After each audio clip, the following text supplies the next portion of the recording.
Un message pour tous ceux qui ont cette sensibilité dans le cœur, dans le regard, lorsqu'on voit un coucher de soleil, lorsqu'on s'émerveille d'un papillon, lorsqu'on regarde un film avec une séquence émotion où il y a une magnifique leçon de vie. Je te parle à toi qui pleure de tristesse comme de joie. Cette vie est juste incroyable. On n'en a qu'une.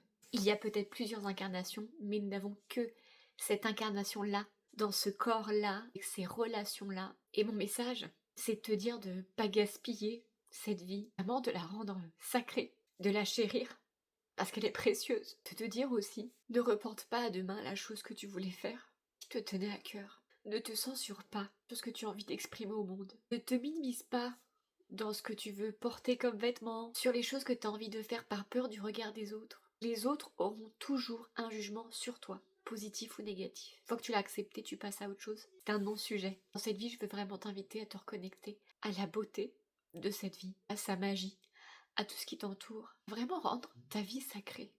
Et à te focus sur l'essentiel. C'est sûr, tous les biens matériels sont toujours très agréables. Mais l'immatériel, l'énergie, ce que tu dégages au monde, ce que tu lui apportes, les échanges avec d'autres humains, d'autres animaux, ça n'a pas de prix. Aujourd'hui, mets de l'essentiel dans ta vie, car elle est tellement précieuse. Et si tu es une âme qui est sensible à toutes ces énergies, t'as pas de temps à perdre avec des problèmes matériels, avec des problèmes relationnels.